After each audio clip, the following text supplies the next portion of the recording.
Всем привет! Хочу вам рассказать о автомобиле Toyota Surf 1KZ, точнее, наверное, о двигателе больше, о его капитальном ремонте и, собственно, причину этого капитального ремонта с этим двигателем. Значит, клиент приехал к нам где-то 2 недели назад с проблемой стука мотора.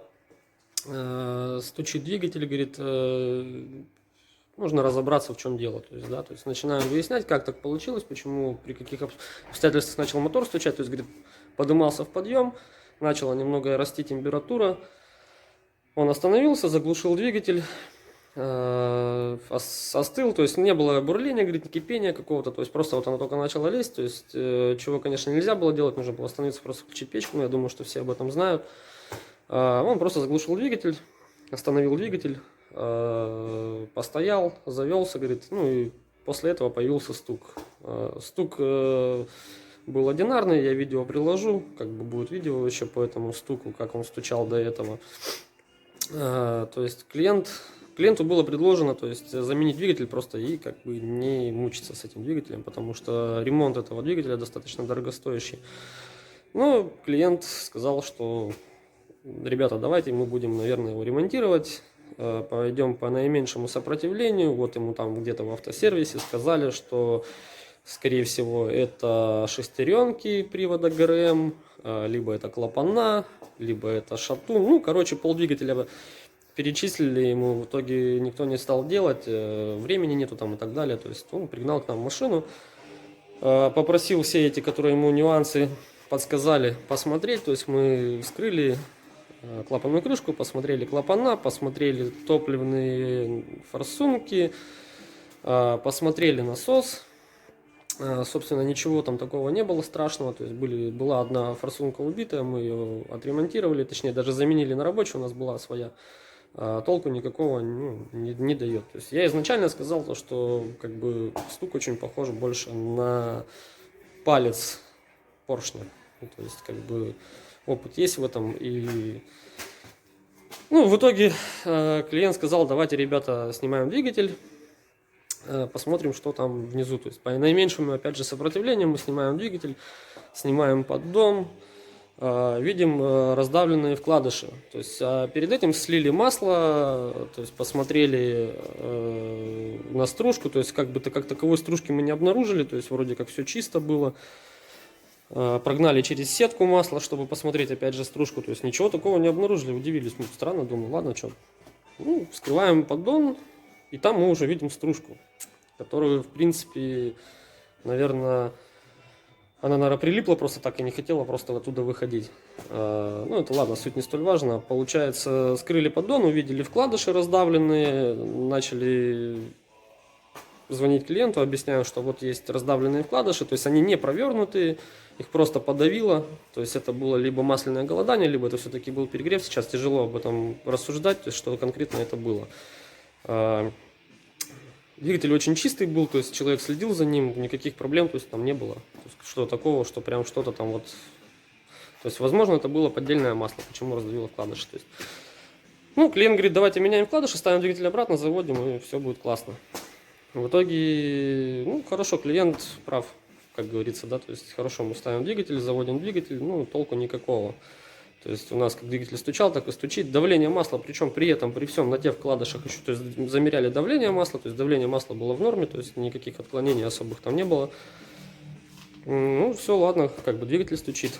Клиент говорит, ну, значит, тогда разбираем полностью двигатель, ищем причину. Ну, собственно, при разборе двигателя уже выяснилось очень много нюансов и проблем. Как бы видео тоже приложу, как бы все это будет.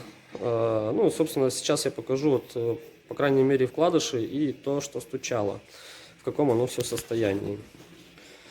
Вот, это у нас вкладыши, это шатунные вкладыши. То есть здесь видно, что как бы они еще, не, как бы понятно, что они уставшие, все это, но еще бы походили, да, как говорится.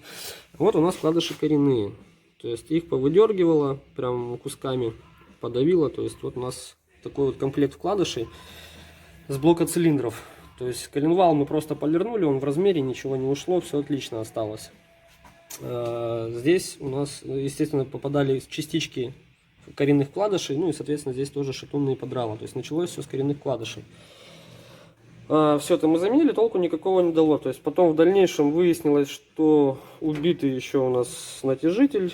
То есть он у нас вот он как делает. То есть я его легко рукой продавливаю. То есть такого не должно быть. Ну и самая такая причина, это был поршень. То есть, как оказалось, стук весь был вот отсюда. Видать, прихватило поршень, натянуло его, появился зазор большой, и поршень начал стучать. То есть вот такая вот ситуация. Вот. По каким причинам конкретно сказать сложно. То есть давление масла было в норме. Возможно, это все-таки был перегрев, либо датчик был неисправен, то есть не показывал точную температуру. Вот. Почему я всегда, допустим, рекомендую ставить на дизеля выносной датчик, который будет более точно показывать. Ну, что было сделано? Было сделано, заменены 4 поршня, расточен блок ДВС, взяты гильзы, загильзован под стандарт блок, расточен опять же, и заменены поршни на оригинальные. То есть мы не стали покупать новые, бэушные взяли оригинальные, заменили, и все. Единственное, что при поиске бэушных поршней, вот мы, допустим, один бэушный поршень берем, и у нас кольцо здесь болтается. То есть разбитые кепы.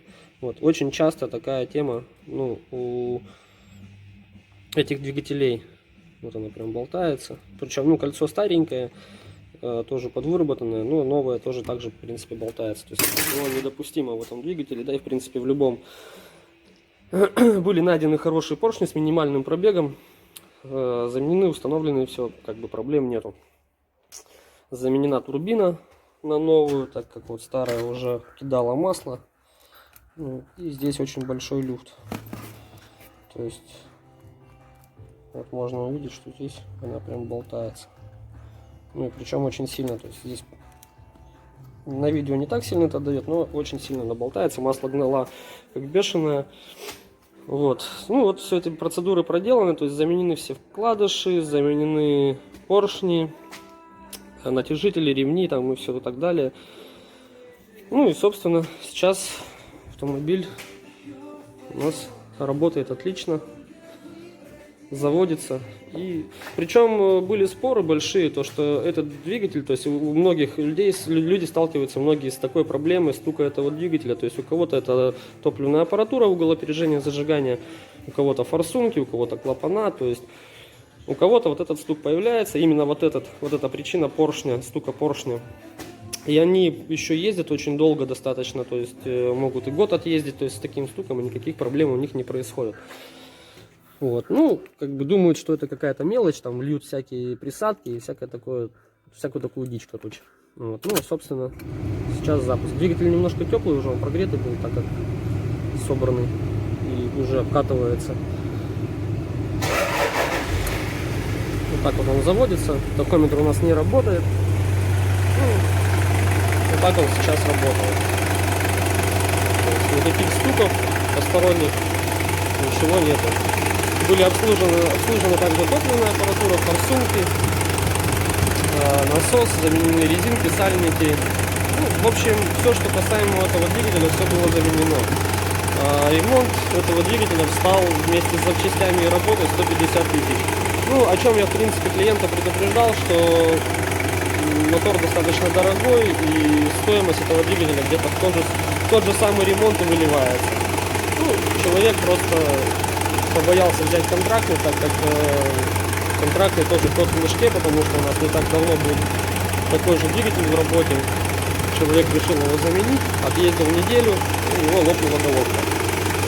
Благо, что на старом двигателе была запасная головка в рабочем состоянии. Мы ее просто перекинули, обратно завели, и человек уже где-то на протяжении полугода уже ездит.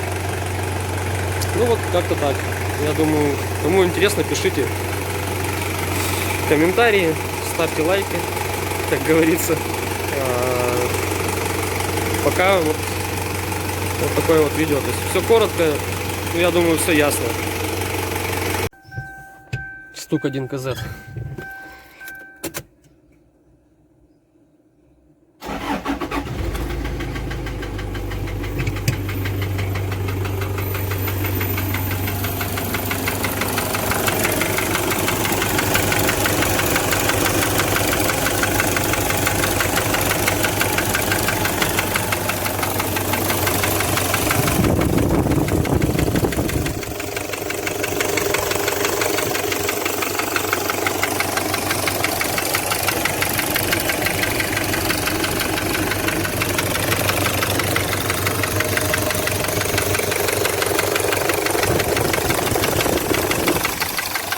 вот смотрим поршень. Сейчас просто поршень смотрим. То есть у нас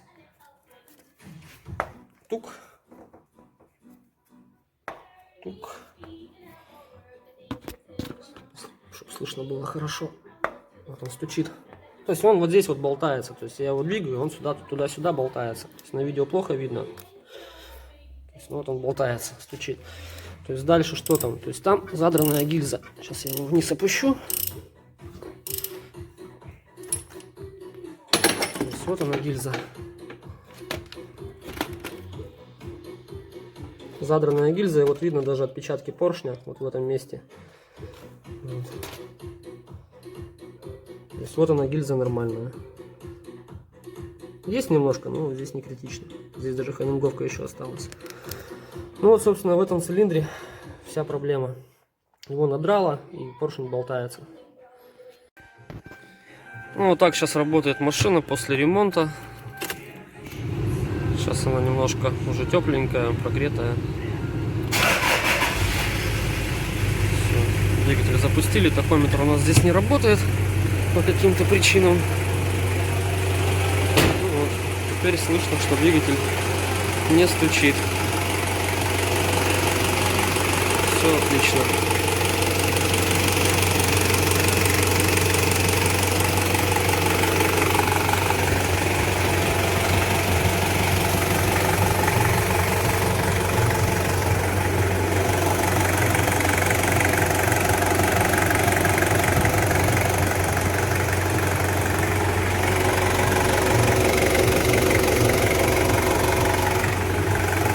Собственно, здесь уже слышно, что двигатель так не стучит, как он стучал изначально.